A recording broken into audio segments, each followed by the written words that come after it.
Good morning दोस्तों। देखो अपने पिछली क्लास तक जो कवर किया है वो घन और घनाभ को कंप्लीट कर लिया है एक तरह से। ठीक है, बिल्कुल कंप्लीट हो गए हैं वो। उनसे रिलेटेड जो भी क्वेश्चन थे उनका मैंने एक प्रैक्टिस क्वेश्चन बना के वीडियो अपलोड कर दिया है। वो वीडियो नहीं देखी हो तो इससे पहले वाली वीडियो ज़रूर देखें। ठीक है, क्वेश्चन कंप्लीट हो जाएंगे। उसके बाद हम देखो अब जो अगला टॉपिक है मेंसुरेशन का, जो अगला टॉपिक है वो आता है अपना बेलन। क्या आता है? बेलन। बेलन को कवर करते हैं आज की क्लास में। क्या कर देखते हैं हम? बेलन देखते हैं, और बेलन से ही क्या देखते हैं, एक और जो है शंकु देखते हैं। ठीक है, तो बेलन कर लेते हैं, शंकु को कंप्लीट करते हैं। ठीक है, इनसे रिलेटेड जो भी सारे क्वेश्चन बनते हैं, कुछ क्वेश्चन आज करेंगे, कुछ क्वेश्चन अपन कल करते हैं। ठीक है, या नेक्स्ट वीडियो में देखते हैं। देखो बेलन क्या होता है कि दो इसमें क्या होते हैं, व्रत होते हैं। क्या होते हैं? दो व्रत होते हैं, और दोनों व्रतों के बीच में कुछ क्या है? हाइट है। इन दोनों व्रतों के बीच की कुछ क्या है?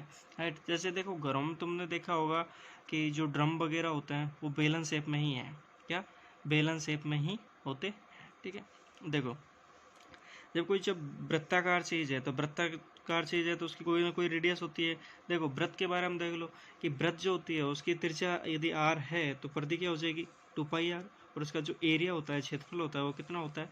πr²। कितना होता है? πr²। अब देखो तो बेलन के अंदर तीन फॉर्मूला आते हैं मेन चीज़। कितने फॉर्मूला आते हैं? तीन। तो बेलन का आता है सबसे पहले तो आयतन। तो बेलन का जो आयतन है वो बेलन का आयतन कितना होता है? πr²h। कितना होता है? πr²h। दूसरे वे में बोलें तो बेलन का आयतन मतलब क्या हुआ? जब भी हम किसी चीज़ का आयतन निकालते हैं तो आयतन का एक फॉर्मूला क्या होता है कि आधार का क्षेत्रफल इनटू ऊंचाई। तो इसमें आधार क्या है? वृत्त है, और वृत्त का क्षेत्रफल कितना होता है? πr²। और इसकी ऊंचाई क्या है? h। तो πr²h। ठीक है, देखो वक्र पृष्ठीय क्षेत्रफल। वक्र पृष्ठीय क्षेत्रफल इंग्लिश में बोले तो कर्व्ड सरफेस एरिया, सी से बोलते हैं। ठीक है, इसका क्या होता है फॉर्मूला? 2πrh। ठीक है, दूसरे वे में बोले तो आधार की क्या? परिधि इनटू ऊंचाई। क्या? आधार की परिधि इनटू ऊंचाई। कोई दिक्कत नहीं। अब देखो जैसे मैंने घन में बताया था, घनाभ में बताया था। देखो घनाभ में देखते हैं तो वक्र पृष्ठीय क्षेत्रफल में देखते हैं तो उसमें क्या आता है? चारों दीवारों का क्षेत्रफल। ठीक है, उसमें क्या रह जाता है? फर्श और छत। तो इसमें भी वक्र में देखा तो हमने साइड का ही देखा है। अब कुल में देखेंगे तो ये भी एरिया काउंट होगा और ये भी एरिया काउंट होगा। तो कुल पृष्ठीय क्षेत्रफल में क्या होगा? वक्र पृष्ठीय क्षेत्रफल तो है ही है, प्लस आधार और छत का क्षेत्रफल। तो आधार क्या है? वृत्ताकार, और छत भी क्या है इसकी? वृत्ताकार, मतलब πr²। तो 2πr²। 2πr कॉमन आ गया, इधर बचा h, इधर से आया r, तो r+h। दो फॉर्मूले। ठीक है, देखो यहाँ से भी निकाल सकते हैं, यहाँ से भी निकाल लो, कैसे भी निकाल लो।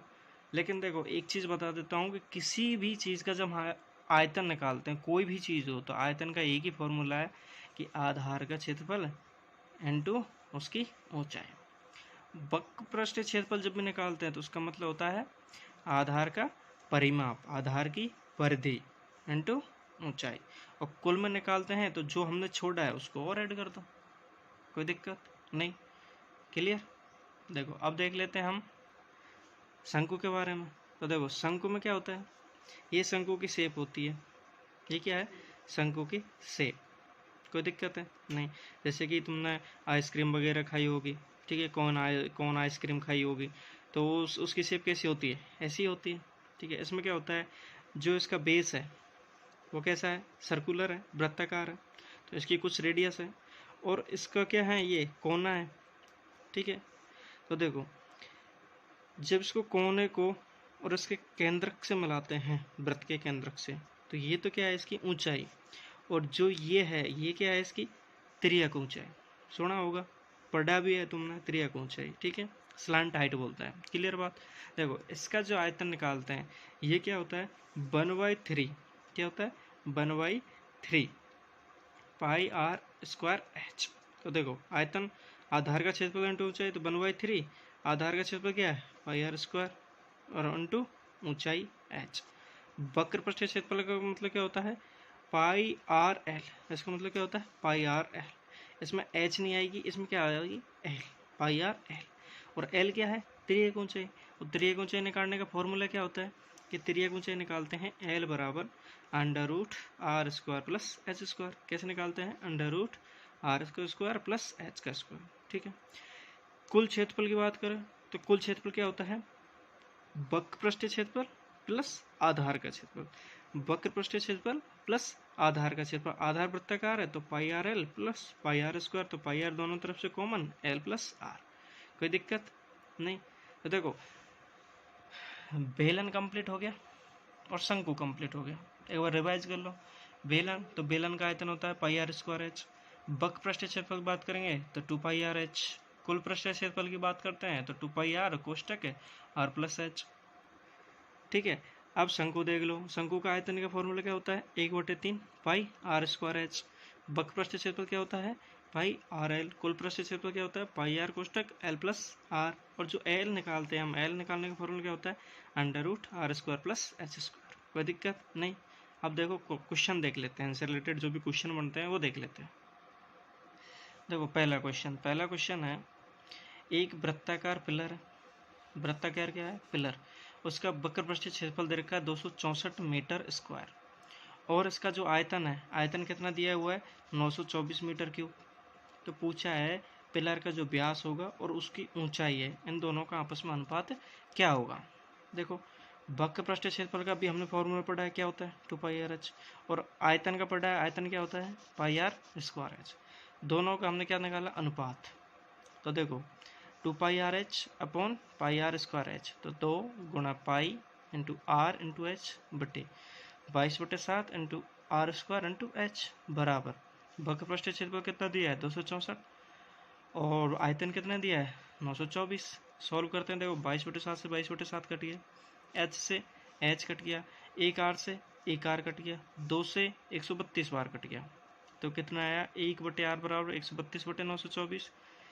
इससे कितनी बार जाएगा ये? 7 बार। 1 कितनी बार जाएगा ये? 7 बार। 1/7। तो यहाँ से r बराबर कितनी आ गई? 7। कितनी आई r बराबर? 7। अभी हमें h और निकालनी है। क्या करनी है? h और निकालनी है। तो h कैसे निकालेंगे? देखो किसी भी फॉर्मूले में रख दो अपने, पाई आर स्क्वायर एच वाले में रख दो, चाहे 2 पाई आर एच वाले में रख दो। तो देखो मैंने रखा है वक्र पृष्ठीय क्षेत्रफल वाले में 2 into pi into R into H बराबर 264 दिया है। 7 से 7 कट गया, 22 से कितनी बार? 12 बार कट गया, 2 से 6 बार कट गया, तो एच कितनी आ गई? 6। और उसने पूछा है त्रिज्या, नहीं पूछी, व्यास पूछा है, और व्यास क्या होता है? त्रिज्या का दुगुना। तो 2 इंटू आर, तो 2 इंटू आर मतलब 14 अनुपात 6, 2 से काट दो, 2 3 6, 2 7 14, तो अनुपात कितना आ गया? 7:3। कितना आ गया? 7:3। कोई दिक्कत है? Question complete. देखो अगला क्वेश्चन देखते हैं। दो बेलन है, दो बेलनों के आधार की त्रिज्याओं का अनुपात दिया हुआ है अपन को 2:3। मतलब दो बेलन है और दोनों बेलनों का आधार है, उनकी त्रिज्या दे रखी है, एक की 2 है तो दूसरे की 3 है। ऊंचाई भी दे रखी है, ऊंचाई का अनुपात कितना है? 5:3। यदि पहले वाले की 5 है तो दूसरे वाले की 3 होगी। और उनका पूछा आयतन का अनुपात क्या होगा? क्या पूछा है इनका?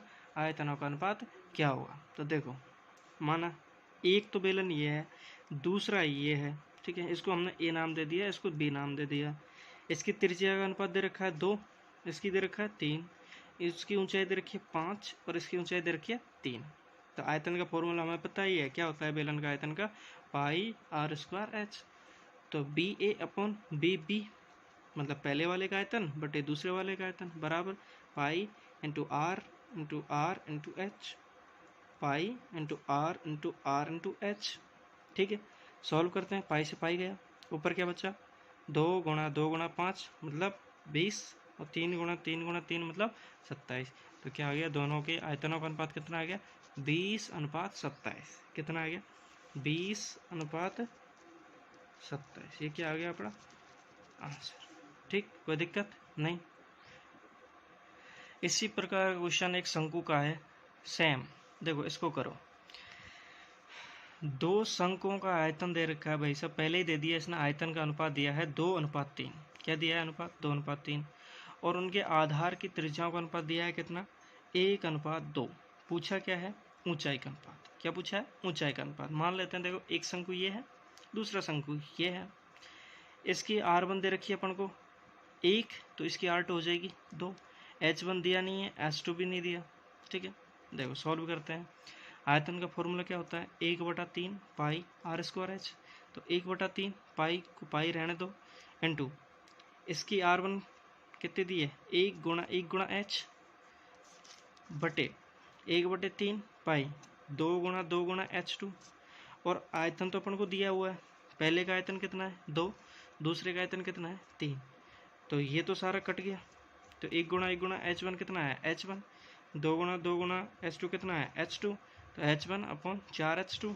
तो H1 अपॉन H2 क्या आ गया, ये 4 इधर मल्टीप्लाई हो गया, 8/3, मतलब कि 8:3। ये क्या हो गया अपना आंसर। कोई दिक्कत नहीं। यदि दोनों शंकुओं का आयतन का अनुपात दिया है, त्रिज्या का अनुपात दिया है, तो क्या निकाल सकते हैं हम सीधा सीधा, उनकी ऊंचाई का अनुपात। क्लियर हो गया, कोई दिक्कत नहीं। ठीक है, आगे देखो, एक लास्ट क्वेश्चन देखते हैं, ठीक है।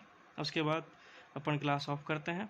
देखो लास्ट क्वेश्चन, कि एक शंकु की ऊंचाई को 2 गुना कर दिया गया। क्या, एक शंकु है, उसकी ऊंचाई को क्या कर दिया गया 2 गुना, और त्रिज्या को क्या रखा रहा बराबर। तो पहले वाले शंकु का आयतन और दूसरे वाले शंकु का आयतन का अनुपात पूछा है। देखो मान लेते हैं 2 शंकु है, ठीक है। त्रिज्या इनकी सेम रखी, यदि इसकी आर है तो इसकी भी आर है, लेकिन ऊंचाई में क्या कर दी, यदि इसकी ऊंचाई h है, क्या है इसकी ऊंचाई h, तो इसकी ऊंचाई कितनी कर दी 2h, 2 गुनी कर दी। क्लियर बात। तो आयतन का पूछा है अनुपात, तो BA/BB, मतलब पहले का आयतन बटे दूसरे का आयतन बराबर 1/3 पाई R गुणा इसकी h, 1/3 गुणा पाई इंटू R इंटू इसकी h की जगह कितनी होगी 2h है, 2 गुनी है। सॉल्व करते हैं, इससे ये गया, इससे ये गया, इससे ये गया, s से h गया, तो क्या बचा ऊपर 1 और नीचे बचा 2। तो दोनों का अनुपात कितना आ गया BA/BB, मतलब पहले का अनुपात बटे दूसरे का अनुपात कितना है 1:2। तो पहले वाले शंकु का अनुपात दूसरे वाले शंकु का अनुपात कितना हो जाएगा 1:2। ठीक है दोस्तों, आज की क्लास हम यहीं एंड करते हैं। वीडियो अच्छी लगे तो दोस्तों के साथ शेयर करो, ठीक है, वीडियो को लाइक करो। अब अगली क्लास में हम देखते हैं इनसे रिलेटेड जो भी सारे क्वेश्चंस हैं वो करेंगे। Okay, bye.